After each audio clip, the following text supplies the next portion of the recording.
ఎన్.బి.కే. Nandamuri Balakrishna senior NTR గారి నటవారసుడిగా వెండితెరకు entry ఇచ్చిన తనకంటూ ఒక సపరేట్ మాస్ బేస్ని ఏర్పరచుకొని 40 సంవత్సరాలుగా తెలుగు సినీ లోకాన్ని మకుటం లేని మహారాజుగా పాలిస్తున్నాడు. తన అద్భుతమైన నటనతో దర్శకుడిచ్చిన పాత్రకే సవాలు విసరగలడు. ఒక నటుడిగా తను ఏ పాత్ర చేసినా సరే ఆ పాత్ర యొక్క కౌగిలిలో మనల్ని బంధించి తెలుగు సినీ జగత్తులో విహంగ వీక్షణం చేయించగలడు. బాలయ్య ఒక ట్రాన్స్ఫార్మర్ లాంటి వాడు. ఆ పవర్ని సరైన రీతిలో ఉపయోగించుకుంటే ఇంటిని వెలుగులతో నింపుకోవచ్చు. ఇష్టారీతిన వాడితే మాత్రం అదే ఇంటిని తగలబెట్టుకోవచ్చు. కొంతమంది దర్శకులు బాలయ్య మాస్ పవర్ని సద్వినియోగం చేసుకోలేకపోయారు. దాని ఫలితంగా వాళ్ళు సంకనాకిపోయారు. బాలయ్య కూడా కొంత సఫర్ అయ్యాడు. అయితే ఇంకొంతమంది దర్శకులు మాత్రం ఈ మాస్ పవర్ని గుర్తించి ఇండస్ట్రీలో మాస్ పల్స్ ఎక్కడుందో కనిపెట్టేశారు. ఏ నటుడికైనా ఒక్కసారి స్టార్ ఇమేజ్ వచ్చాక దాన్ని నిలబెట్టుకోవడం చాలా కష్టం. సినిమాలు సూపర్ డూపర్ హిట్ అయితే ఆ స్టార్ ఇమేజ్ అనేది అంతకంతకు రెట్టింపు అవుతూనే ఉంటుంది. కానీ వరుస ఫ్లాప్స్ పడ్డాయా ఇక ఆ స్టార్ పవర్ సంకనాగిపోయినట్లే. అంటే మీకు ఒక ఎగ్జాంపుల్ చెప్తాను. మన మేకస్టార్ సిర్రు తాత రీఎంట్రీ తర్వాత డిజాస్టర్ల మీద డిజాస్టర్లు ఇచ్చాడు. చివరికి బోళ్ళశంకర్ సినిమాతో ఆ డిజాస్టర్ల పరంపరకి గ్రాండ్ అచీవ్మెంట్ కూడా ఇచ్చాడు. అంతే, మేకస్టార్ అని మేకపోతు గాంభీర్యం ప్రదర్శించిన సిర్రు తాత సినిమాల పరంపర పరా సిరిగింది. సోషల్ మీడియా అంతగా యాక్టివ్గా లేని రోజుల్లో ఫేక్ కలెక్షన్స్తో బాగా కవర్ చేసుకుని బిల్డ్ చేసుకున్న స్టార్ పవర్ మొత్తం ఈ సోషల్ మీడియా యుగంలో సంకనాగిపోయింది. సినిమాలు తీసిన నిర్మాతలు నిండా మునిగారు. ఆ సినిమాలను కొన్న అరాకొర డిస్ట్రిబ్యూటర్లు సంకనాగిపోయారు. అంతే, ఇక సిర్రు తాత సినిమాలంటే చివరికి ఫ్యాన్స్ కూడా భయపడిపోయారు. సినిమాలు తీయొద్దు సామి నువ్వు అని మొరపెట్టుకున్నారు. ఉచిత సలహాలు కూడా ఇచ్చారు. అలా ఉంటుంది కొందరి స్టార్ ఇమేజ్. కానీ బాలయ్య మాత్రం ఆ పరిస్థితికి పూర్తి భిన్నం. ఒక సినిమా జయాపజయాలు ఆయన స్టార్ పవర్ని నిర్ణయించలేవు. సినిమా హిట్ అయినా ఫ్లాప్ అయినా ఆయన ఇమేజ్ని అవి దాటిపోలేవు.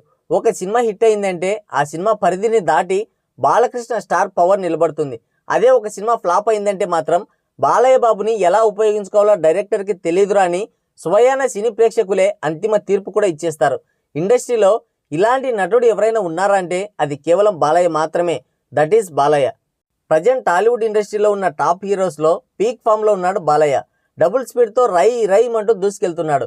ఆయన ఊపు చూస్తుంటే వయసు పెరుగుతుందో తరుగుతుందో అర్థం కావట్లేదు. అటు పాలిటిక్స్లోనూ ఇటు ప్రొఫెషనల్గా సినిమాల్లోనూ పీక్ స్టేజ్లో ఉన్నాడు. చుట్టూ డబ్బాగాలను పెట్టుకుని అదే పనిగా భజన చేయించుకునే భజన స్టార్లు ఎవరు కూడా ఆయన దరిదాపుల్లో కూడా లేరు. నేను బాలయ్యకు పోటీ అని చెప్పుకునే మేకస్టార్ చిరుజీవి కూడా వరుస డిజాస్టర్లతో ఎక్కడో ఉన్నాడు. ఒక్క హిట్ పడితే కానీ ఆయన పరిస్థితి ఏంటో చెప్పలేం. ఇక నాగార్జున వెంకటేశ్ల పరిస్థితి ఇంకా దారుణంగా ఉంది. కనీసం మీడియం రేంజ్ హీరోల ప్లేస్లో కూడా లేరు. కానీ బాలయ్య మాత్రం హ్యాట్రిక్ విజయాలతో, అది కూడా వరుసగా 300 కోట్ల సినిమాలతో ఫుల్ స్వింగ్లో ఉన్నాడు. బాబీ డైరెక్షన్లో చేస్తున్న 109 మూవీ గ్లిమ్స్తో డబుల్ హ్యాట్రిక్ వేటకు సిద్ధమయ్యాడు. శివరాత్రి కానుకగా నందమూరి అభిమానులకు మంచి ట్రీట్ ఇచ్చింది మూవీ టీం. నిన్న రిలీజ్ అయిన ఈ గ్లిమ్స్ వీడియో కాక పుట్టిస్తోంది. అభిమానులు ఈలలు గోలలు కేరింతలతో 1000 వాళ్ళ టపాసుల్లాగా చెలరేగిపోతుంటే బాలయ్య పేరు వింటేనే నిద్రలో కూడా పంచె తడుపుకునే బ్యాచ్కి మాత్రం సెగలు పుడుతున్నాయి. మరి ఆ గ్లిమ్స్ వీడియోలో ఉన్న హైలైట్స్ గురించి మనం కూడా ఒకసారి మాట్లాడుకుందాం. సింహం నక్కల మీదకి వస్తే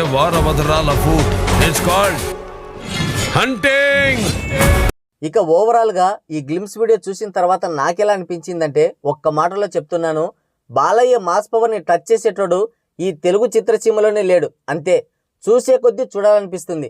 ఆ గెటప్ కూడా 200% మ్యాచ్ అయింది. ఆ డైలాగ్ రాసిన వాడికి దండేసి దండం పెట్టొచ్చు. బాబీకి సరైన హీరో తగిలాడు. చూస్తుంటే తన డైరెక్టర్ ప్యాషన్ మొత్తాన్ని బాలయ్యతో తీర్చేసుకున్నట్టున్నాడు. Last and final S S Thaman.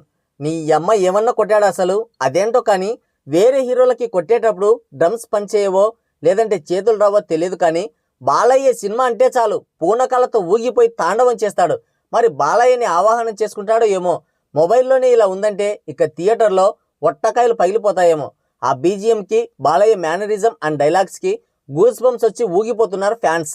Balayya fans అందరూ గుర్తుపెట్టుకోండి, కమల్ హాసన్కి ఒక విక్రమ్, రజనీకి ఒక జైలర్. ఆ సినిమాలో హీరోలకు ఉండే ఎలివేషన్స్ అండ్ బ్యాక్గ్రౌండ్ స్కోర్ని మించి ఉండబోతుంది ఈ సినిమా. రాసి పెట్టుకోండి. డబుల్ హ్యాట్రిక్ ఇప్పుడే లోడ్ చేసి పెట్టాం. బాలయ్య దెబ్బ బాక్సాఫీస్ అబ్బా. ఈ సంవత్సరం కూడా మనదే. ఈ దెబ్బతో పాన్ ఇండియా లెవెల్లో మోత పుట్టించబోతున్నాం. ఇక ఫైనల్ వర్డిక్ట్ ఏంటంటే NBK screen presence, dialogue delivery and mannerisms, director Bobby efforts and SS Thaman mind blowing BGM. థియేటర్లు దద్దరిల్లిపోవాల్సిందే. 2024 బాలయ్య హంటింగ్ స్టార్ట్స్ నౌ. ఈ గ్లిమ్స్ వీడియో పైన కొంతమంది కచ్చిరగాళ్ళు ఎలా ఏడుస్తున్నారో నెక్స్ట్ వీడియోలో డిస్కస్ చేసుకుందాం. ఈ వీడియో పైన మీ అమూల్యమైన అభిప్రాయాన్ని కింద కామెంట్ సెక్షన్లో కామెంట్ చేయండి. ఇది వీడియో. మళ్ళీ మరో ఇంట్రెస్టింగ్ వీడియోతో మళ్ళీ కలుద్దాం. Thank you. Take care. Bye bye.